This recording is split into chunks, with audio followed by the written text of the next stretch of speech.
Hello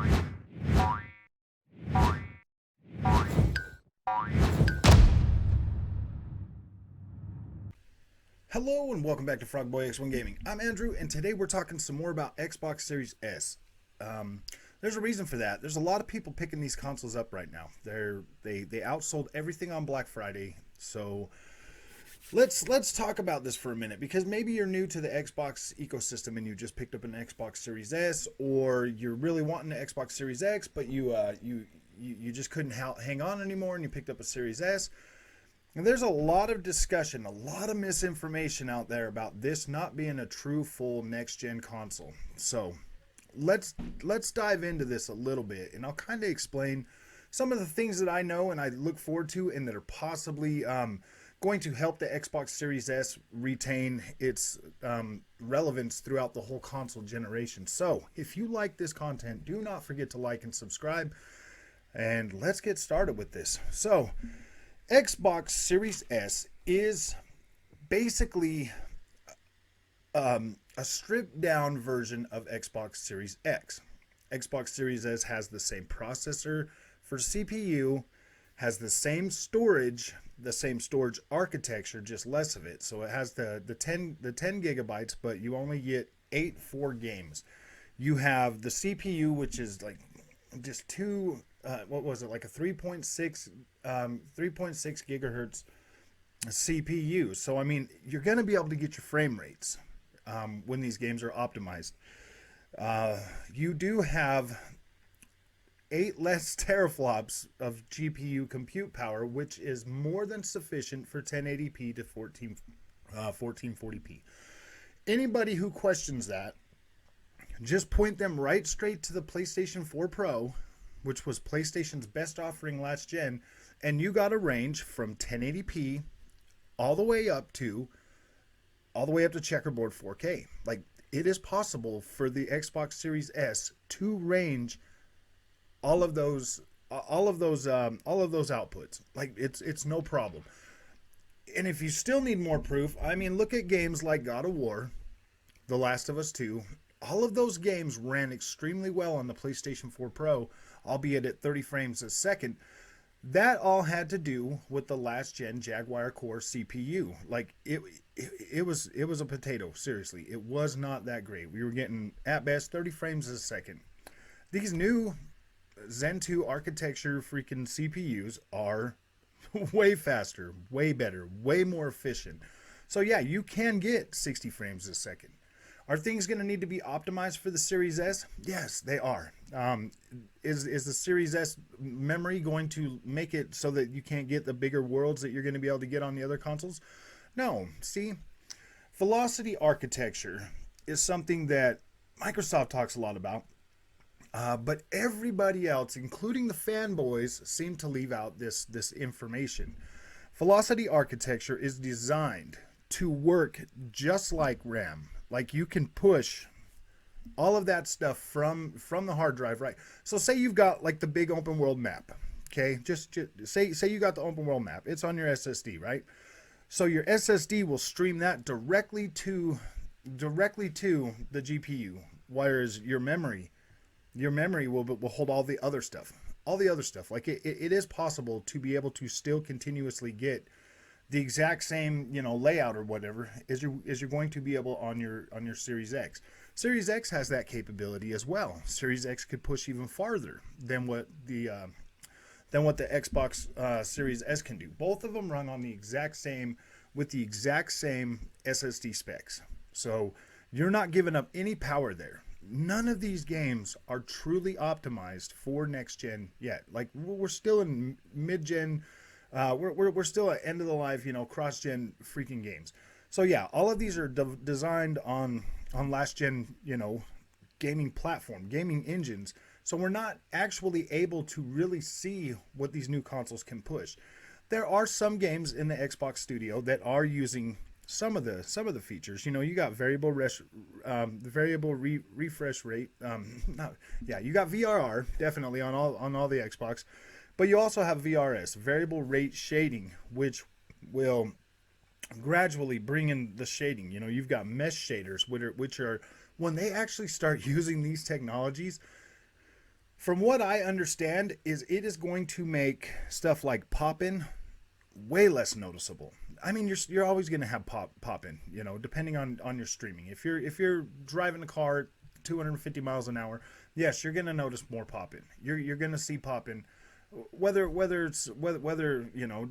depending on it. But if you're using VRS and variable rate shading and mesh shaders and all of these other things, that's going to help it transition so much better, so your eye doesn't notice the pop in anywhere near what it was. The closer you get to the object, the more the texture starts to come in. There's like different levels for different placements, or how the camera's oriented or something like that. There's so many different things that these new consoles are going to be able to produce visually to still give you that deep immersion that you're expecting, especially with the high fidelity visuals that are going to be present in this generation. I'm already seeing a major change. Just in games that are 4K, like last gen games. Like you get on Assassin's Creed Odyssey on the Xbox Series X, now running with Dolby Vision, as well as because it had dynamic resolution, so now it's hitting the highest resolution that it can, and they patched it for 60 frames a second. So now when you're looking around the environment, especially the architecture, the buildings, the Greek buildings in there, wow, the pixels look so much fuller. They look so much more dense. And that's what these new consoles are bringing. Like, we might still get visuals that look like last gen, but they'll be dense. They'll look fuller. They'll look better. The new materials that they're using in some of these newer games, like Forza Horizon 5, is freaking phenomenal. And that game runs at 1440p at 30 frames a second, or 1080p 60 on an Xbox Series S. That's a pretty big map. And it's really dense. It's really full of vegetation. It's really full of, just highly tuned fine detail everywhere in that map, and it looks great. So seeing stuff like that, I'm not even gonna lie. At the beginning of this generation, I really did look at Series S as maybe a console that wasn't gonna maybe hit what they wanted it to. I was kind of like, why didn't you guys just put 6 teraflops of power in there? I did. I made a video on it. I was questioning that, should they allow, games to be made for Series X? And, I even went as far as saying maybe they should just aim the Series S, toward the kid market, kind of like the Switch is, and develop games for that. But that would split the generation.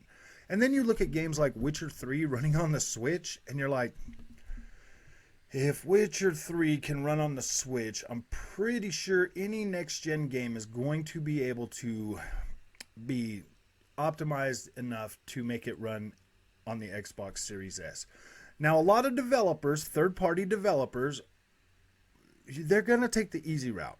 Like, we already know that. They're going to take the easy route. They are going to make the game runnable and playable on the Xbox Series S. They might not optimize it great, but that just goes to show just how they are. You know what I mean? Are those developers worth your time if they're going? I mean, some of them aren't even optimizing fully for Xbox Series X.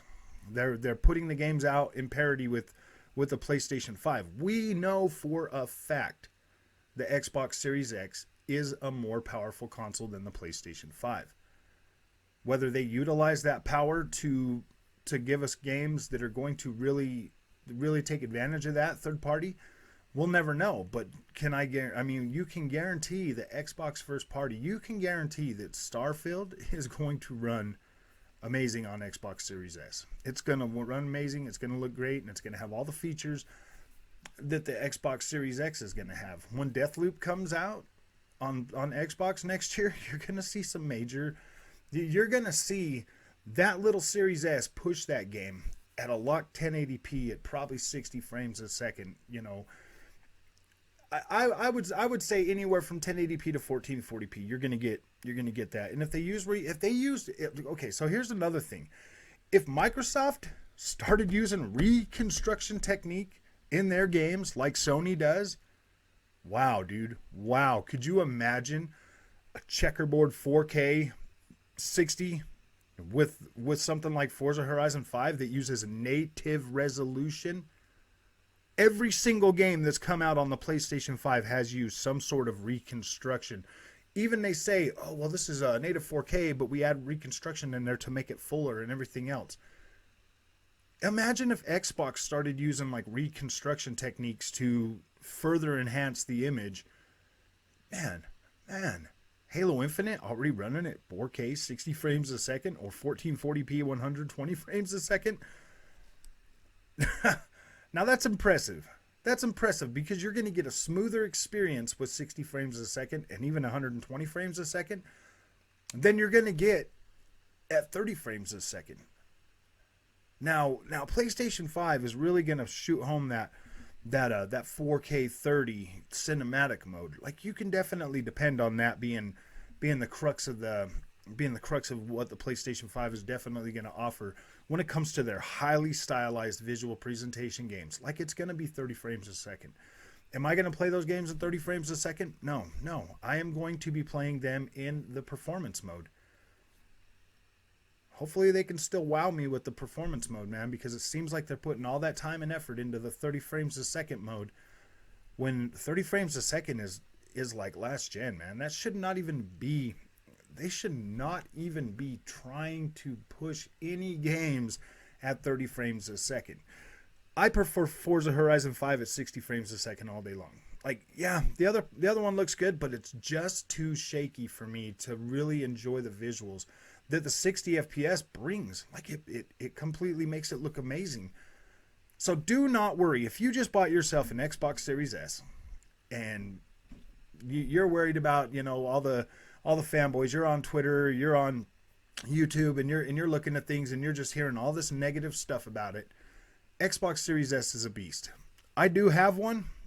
I have my money right where my mouth. Actually, we have two in this house. We have two Xbox Series S's in this house. And I'll tell you what, nobody's complaining about the performance of these things. My daughter loves freaking Fortnite. She gets more kills with 60 frames a second than she ever got at 30 FPS. So just that jump going, personally, if you are on a base last gen console or even a PlayStation 4 Pro, you are definitely going to feel an instant upgrade in everything. Loading speeds, visuals, definitely visuals, because if you think about it, the PlayStation 4 Pro and Xbox One X, they were kind of held back visually, but now you're going to get more vegetation in your image. You're going to get higher density of everything, and you're going to get those faster frame rates, man. You're going to get, this is a true next gen upgrade for 1080p for real. Like, you're going to get that. And not only that, if you have a 4K in TV, you're going to get Dolby Vision. You're going to get VRR support. You're going to get all these other things that come with the Xbox Series X in your Series S. Like, everything is the same, just smaller. Just smaller. That's it. And you don't need a lot more power to power on a 1080p TV. Like, you don't. You don't need more than what the Series S has to give you a next-gen experience on a 1080p TV or a 1440p monitor. And yes, it still does look good on a 4K, especially if you have one of like the LG OLEDs that upscale the image to. That's still a viable option, and it will still look good on that TV. I mean, I get a lot of people in my comments talking about just how great the Series S looks and just how surprised they are at just how good it is. And I've played it. I've played one at 120 frames a second. Like, I understand exactly what the Xbox Series S can do. It is a potent machine. It is well built. It feels good. The only big thing is you have less storage and you don't have a disk drive. You can still use any kind of other stuff to any kind of other HDD or anything to actually use to be able to store your games on and then transfer them back and forth as you see fit. And Microsoft has just pushed an update recently that actually will help those games move faster from HDD to SSD and back. I was transferring a game yesterday and I was getting 790 megabytes a second. And it was pretty freaking cool that game was moving as fast as it was. So if you got a Series S, don't worry about it. There's plenty of stuff out there. You definitely have a next gen experience. You're going to be able to play your games a lot smoother. You're going to be able to really take advantage of the next gen features that are going to be coming to this. The controller is freaking amazing. So hang in there. You didn't make a bad purchase. You got exactly, what you got for the price of that thing, $300. The PlayStation 4 Pro sold for $400 new throughout all of last gen. The Series S is a far more powerful console than the Xbox Series, than the PlayStation 4 Pro is. So, and it's $100 cheaper. So yes, you did definitely get your money's worth. There's no way you could build a PC right now for that cost with those settings. So if you like this content and you want to see more of this, hit that like button, hit that subscribe button, and I'll see you in the next one. Thank you.